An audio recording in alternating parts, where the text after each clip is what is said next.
धर्म पर लड़ाई इसलिए भी ज्यादा बड़ी होती जा रही है क्योंकि लगातार बयानबाजियां चल रही हैं। हिंसा और उपद्रव के अलावा भारत को हिंदू राष्ट्र बनाने की मांग लगातार की जा रही है।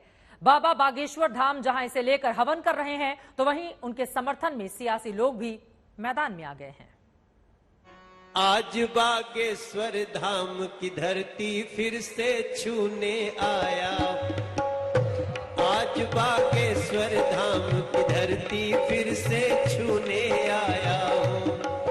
ओ सन्यासी बाबा के धाम में उनका होने आया हूँ। देश को हिंदू राष्ट्र बनाने की सौगंध खाने वाले कथावाचक धीरेन्द्र शास्त्री अब संसद से बड़ा संकेत मिलने की बात कह रहे हैं। अगर जिसके अंदर सनातन का खून होगा, ब्लड होगा, जुनून होगा, वो दिल खोल कर ये बात को सपोर्ट करेगा, बोलेगा और वो करवा करके रहेगा।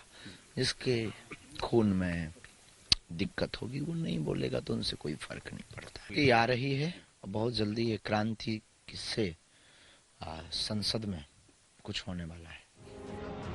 हिंदू राष्ट्र को लेकर धीरेन्द्र शास्त्री ने बागेश्वर धाम में जो 7 दिनों का यज्ञ शुरू किया है, उसमें राजनेताओं के दौरे भी शुरू हो गए हैं। बागेश्वर धाम के रंग में बीजेपी सांसद मनोज तिवारी भी रंगे नजर आए। भक्ति के गाने गाए तो हिंदू राष्ट्र की मांग का समर्थन भी किया। धरती फिर से छूने आया हूँ। ओ सन्यासी बाबा के धाम में उनका होने आया हूँ। धीरेन्द्र शास्त्री जी महाराज कहते हैं कि हिंदू राष्ट्र बनना चाहिए, उसको लेकर आपके क्या विचार हैं? किस तरीके से? अच्छा विचार है। बीजेपी ही नहीं, कांग्रेस के नेता भी बाबा के दर पर माथा टेक रहे हैं। कुछ दिन पहले ही कमलनाथ बाबा के दरबार पहुंचे, तो वहीं शिवराज सिंह चौहान के भी शामिल होने की अटकलें हैं। लेकिन इस बीच हिंदू राष्ट्र को लेकर उठ रही आवाज पर सियासत का खेल जारी है। योगी आदित्यनाथ ने भी एक बार हिंदू राष्ट्र की हुंकार भरी है। भारत हिंदू राष्ट्र था और आगे भी रहेगा। हिंदू राष्ट्र के समर्थन में लगातार आ रहे बयान असदुद्दीन ओवैसी के गुस्से को 7वें आसमान पर पहुंचा रहे हैं। एक ऐसा देश है जिस देश का कोई मजहब नहीं है, आप कैसे कह रहे हैं? और कैसे सरकारें खामोश बैठी हैं इस बारे में? बताइए, आप कैसे खामोश बैठ? हम तो पूछ रहे हैं कि सरकार खामोश क्यों बैठ रही है? मैं तो पार्लियामेंट में कहा था कि कोई महीना नहीं जाता जब यहां पर इस तरह की बकवास, अनाप शनाप और धमकी और डराने की बातें की जाती हैं। कैसे आप कह सकते हैं कि इस देश को ऐसा बना देंगे? कैसे बनाएंगे? हिंदू राष्ट्र का मुद्दा अभी गर्म ही था कि मध्य प्रदेश से ही साध्वी प्रज्ञा ने मुस्लिम वक्फ बोर्ड की तरह सनातन बोर्ड बनाने की मांग कर डाली, जिन्हें अब बागेश्वर धाम से भी समर्थन मिल रहा है।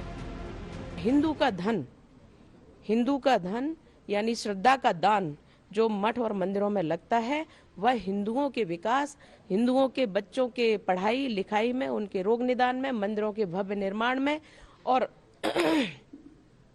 हमारे सनातन के विकास में लगना चाहिए। यही हमारी प्रक्रिया है और इसलिए यदि सनातन बोर्ड की आवश्यकता पड़ी तो वो बनना ही चाहिए। साध्वी प्रज्ञा सिंह ठाकुर को कहनी, अगर वक्फ बोर्ड हो सकता है तो भारत में सनातन बोर्ड भी बनना चाहिए। अच्छी मांग है, बहुत अच्छी मांग है। I support. साध्वी की इस मांग ने धर्म के नाम पर लगी सियासी आग में घी का काम किया है। हाँ, चंदे के लिए जरूरत पड़ रही होगी, फिर कुछ चुनाव लड़ाना है, चंदा इकट्ठा करना है। केंद्र में सरकार इनकी, प्रदेश में सरकार इनकी। किसने मना करा था? इतने टाइम से बना देते सनातन बोर्ड, कौन मना करा? और सनातन बोर्ड बनाने का मकसद क्या है, उसके क्या लक्ष्य है, क्या काम करेगा बोर्ड, वो बताएं। वक्फ बोर्ड से तुलना कर रहे हैं तो बताना तो पड़ेगा। देश की सियासत बिना धर्म के अधूरी नजर आती है, जहां बयानों के तड़के एजेंडा सेट करते हैं, जिसकी राह पर एक बार फिर कई नेता निकल चुके हैं। बागेश्वर धाम से रवीश पाल सिंह के साथ आज तक ब्यूरो।